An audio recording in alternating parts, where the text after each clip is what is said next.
داور دربی هم مشخص شد. از اینجا به بعد بریم سراغ دربی. داور دربی مشخص شد، برادران حیدری قراره که دربی 104 رو قضاوت بکنن، آقا پیام و آقا بیژن، که آقا پیام و آقای وحید کاظمی تو اتاق وی آر هستن. آقا بیژن داور وسط خواهد بود که سومین باریه که شهرآورد رو قضاوت میکنن. آقای ایدروم و آقای مرادی هم کمک داور هستن. حالا یه رقابتی هم بود، رقابت که نمیشه گفت، ولی خیلی میگفتن شاید آقای بنیادی فر، آقا موعود بشه داور که حالا این انتخاب انجام ندادن و برادران حیدری قراره که قضاوت بکنن. شاید حالا استقلالی یه مقدار ناراحت هم باشن به خاطر اینکه یه درگیری حاشیه‌ای بین برادران حیدری و آقای نکونام بود، شکایتی صورت گرفته بود و اینا، شاید یه ذهنیتی ایجاد کرده باشه. ولی به هر حال تمام تلاششون رو میکنن که بتونن قضاوت عادلانه‌ای داشته باشن. از وی آر و تجهیزات دیگه هم استفاده میشه. ورزشگاه عراق هم آماده است، همه شرایط مهیاست برای اینکه یه بازی خوب بتونیم ببینیم. وی آر هم هست، شمال هم میگن خیلی خوبه. 8000 نفر میتونن که بلیط تهیه بکنن برن و خواهش کرده فدراسیون فوتبال کسایی که بلیط دارن برن، تعداد زیادی نرن اونجا، چون اصلا اجازه ورود رو گفتن نمیدیم به افراد که بدون بلیط بخوام بیان داخل. حالا این 8000 نفر باید برن ورزشگاه و بازی رو از نزدیک ببینن. 2 تا 4000 تا میشه، یعنی 4000 تا پرسپولیسی، 4000 تا استقلالی. بانوان هم نخواهند بود در ورزشگاه به خاطر اینکه گفتن حالا 2 تا ورودی داشته ورزشگاه که یه ورودی رو دارن به پرسپولیسیا، یه ورودی برای استقلالیا. به خاطر همین بانوان حضور نخواهند داشت به عنوان تماشاگر در شهرآورد و آرزوی سلامتی می‌کنیم برای همه. ان شاءالله بازی خوب برگزار بشه و همه امکانات مهیا باشه ان شاءالله. آره، حالا ببینیم که عراقی چجوری میتونن میزبانی بکنن از این شهرآورد.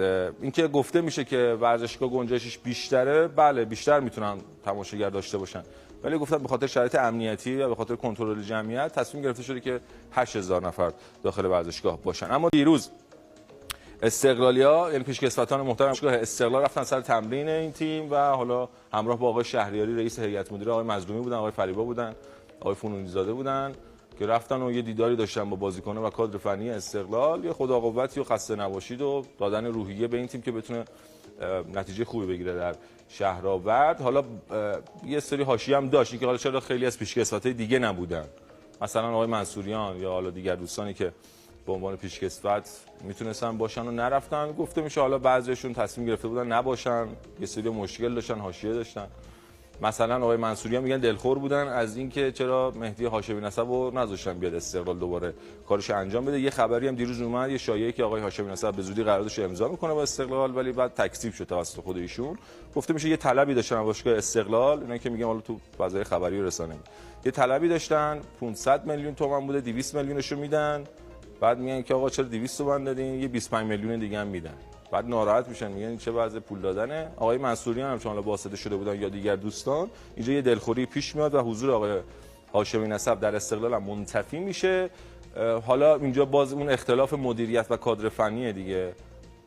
کسایی که حالا طرفدار کادر فنی ان میگن که باشگاه از قصد این کارا رو میکنه، عزیزانی که در مدیریت هستن میگن که اصلا کسی نمیخواد آقای هاشمی نسب در تیم حضور داشته باشه که حالا ما بخوایم باشون قراردادی هم امضا بکنیم. این اختلافات همچنان پابرجاست. ان شاءالله که خود آقای هاشمی نسب هم به زودی صحبت کنن و واقعیت رو بگن. اینم از آقای هاشمی نسب. بریم خبر بعدی رو ببینیم. بهترین گلزنان دربی رو یه جدولیه، ببینیم چه کسی بیشترین گل زدن. سفر ایران پاک 7 تا گل، حسین کلانی 6 تا، علی جباری 5 تا، غلام حسینی مظلومی 5 تا، مهدی هاشمی نسب هم در استقلال هم در پرسپولیس مجموعاً 5 گل زده، همایون بهزادی 4 تا، فرهاد مجید 4، مشتاق جباری 4، امیر ارسلان مطری هم 4 و علی پور هم 4.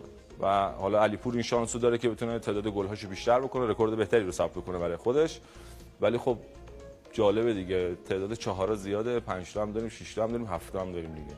به هر حال افتخاریه برای بازیکن که بتونه در دربی هم گلزنی. اتفاق حاشیه‌ای هم افتاده.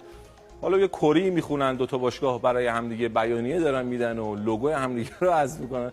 اینا واقعا قشنگ نیست دیگه. باید به همدیگه احترام بذارن، مخصوصا دو تا باشگاه، رسانه دو تا باشگاه، روابط عمومیش. اینکه لوگوی یه تیمو حذف کنی این زیاد جذاب نیست و از اینکه حالا بخوای کوریایی بخونی که واقعا در شأن باشگاه نیست، اینم به نظرم باید دوستان یه تجدید نظری بکنن. کری میشه خون، شوخی میشه کرد، لذت بخش، جذابیت ورزش و فوتبال، ولی در قالب احترام باشه خیلی بهتره. تمام. یه آماری هم بگم در مورد حالا بازی‌ها دربیایی که در پاییز و مهر ماه برگزار میشه. مجموعاً در پاییز پرسپولیس بیشتر برده، در مهر ماه استقلال. یعنی این حالا یه تفاوتی تعداد برداش متفاوته. پاییز و مهر ماه خودش جزئی از پاییزه.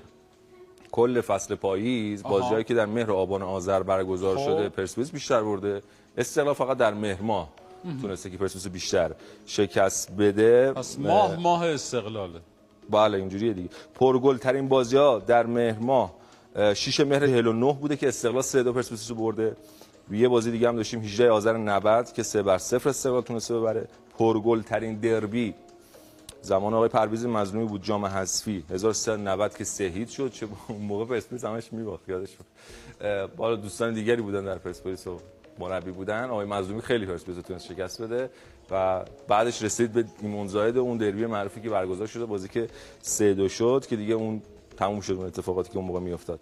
در مهر ماه استقلال 4 تا برد داشته، پرسپولیس 2 تا و 7 تا بازی هم مساوی شده. اینم از آماری که وجود داره. به هر حال دربی دیگه برگزار میشه، ان شاءالله که اول بازی جذابی باشه، پرگل باشه، حاشیه‌اش خیلی کم باشه و اینکه حالا این آمار هم هست دیگه، مهر ماه و پاییز و اینا، ببینیم که این سری چه اتفاقی خواهد افتاد و دربی 104 که در عراق برگزار میشه ان شاءالله که بازی خوب و جذابی باشه.